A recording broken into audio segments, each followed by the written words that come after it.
मिलत टाइम्स में आपका स्वागत है। मैं हूं आपके साथ मुनव्वर आलम। दिल्ली दंगे में 50 से ज़्यादा लोगों की जानें चली गई।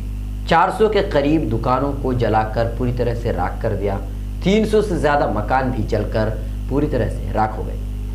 पूरी दुनिया में हिंदुस्तान की शांति का चर्चा था, लेकिन इस दंगे के बाद चारों तरफ से हिंदुस्तान की निंदा हो रही है। इस दंगे के बाद क्या हिंदुस्तान का नाम ऊंचा हुआ है? कुछ लोग सोच रहे ऊंचा हुआ है, या हमारे पड़ोसी देश और दूसरे देश कुछ अलग नजरिया रखता है? आइए जानते हैं। मोदी जी अमेरिका को अपना सबसे बेहतर दोस्त मानता है। ट्रंप ने साबित भी किया है, हमारे स्टेडियम में आकर के पाकिस्तान की तारीफ किया है। ये दोस्ती की सबूत है। लेकिन इस दंगे के बाद अमेरिका से भी आवाज उठी है। अमेरिका में राष्ट्रपति पद के उम्मीदवार रहे बर्नी सैंडर्स समेत कई प्रभावशाली अमेरिकी सांसद ने भी दिल्ली हिंसा पर चिंता जताई। हिंसा के मुद्दे पर सैंडर ने बुधवार को ट्वीट किया, 20 करोड़ से ज्यादा मुसलमान भारत को अपना घर कहते हैं, लेकिन बड़े पैमाने पर मुस्लिम विरोधी भीड़ की हिंसा में कम से कम 27 लोग मारे गए और कई अन्य घायल हो गए।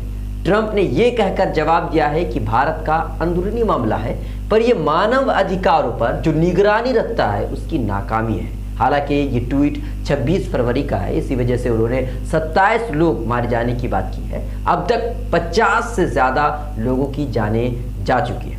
यूएन के मानव अधिकार ने भी दिल्ली में हुए फसाद को लेकर चिंता जताई है। उन्होंने कहा है कि हिंदुस्तान में जमहूरियत खतरे में है और मुसलमानों की हालत खराब होती चली जा रही है दिन ब दिन।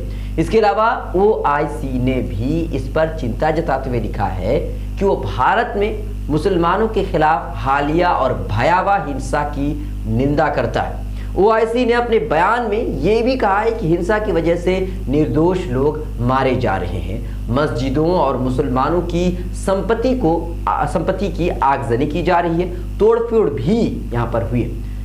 OIC ने पीड़ितों के साथ होने की बात कही है। यही नहीं, बल्कि तुर्की के राष्ट्रपति रजब तैयब अर्दगान ने दिल्ली में हुए फसाद को नरसंहार कहा है। तुर्की के राष्ट्रपति रजब तैयब अर्दगान ने अंकारा में अपने भाषण में कहा कि हाल में भारत एक ऐसा देश बन गया है जहां नरसंहारों को अंजाम दिया जा रहा है।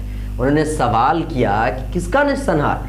मुसलमानों का नरसंहार कौन कर रहा है? उन्होंने खुद ही जवाब दिया कि हिंदू। यानी कि फसाद के बाद पूरी दुनिया में हिंदुस्तान की जो इमेज थी वो गिरती नजर आ रही है।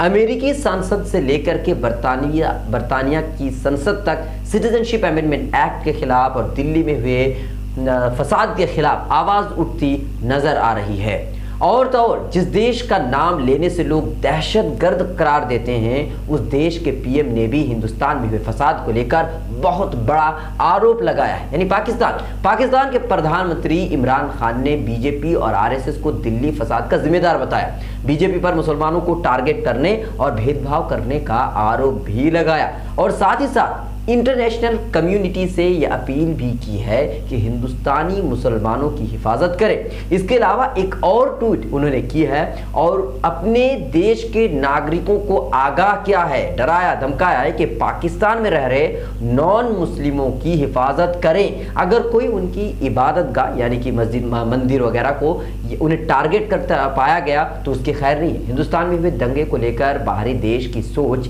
ये सब है, यानी इस फसाद ने हिंदुस्तान की इमेज को मिट्टी में मिला दिया है।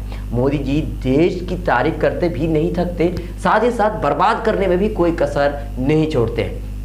24 तारीख को यह दंगा शुरू हुआ, लेकिन ना तो सरकार की तरफ से और ना ही पुलिस की तरफ से इस दंगे को रोकने की कोशिश की गई, बल्कि अगर देखा जाए तो पुलिस ने तो दंगाइयों का साथ ही दिया था। और अगर सरकार की बात करें तो ऐसा लगता है कि एक सोची समझी साजिश थी। आपको क्या लगता है? आप हमें कमेंट कर जरूर बताएं। मिलत टाइम्स की वीडियोस देखने के लिए यहाँ क्लिक करके सब्सक्राइब करें और हाँ, बेल आइकन जरूर दबाएं। अगर फेसबुक पर देख रहे हैं तो पेज लाइक करें। ताज़ा तरीन खबरों और मज़ामीन के लिए विजिट करें हमारी वेबसाइट www.millettimes.com। हमारी ये वेबसाइट उर्दू, हिंदी, इंग्लिश तीनों लैंग्वेज में मौजूद है।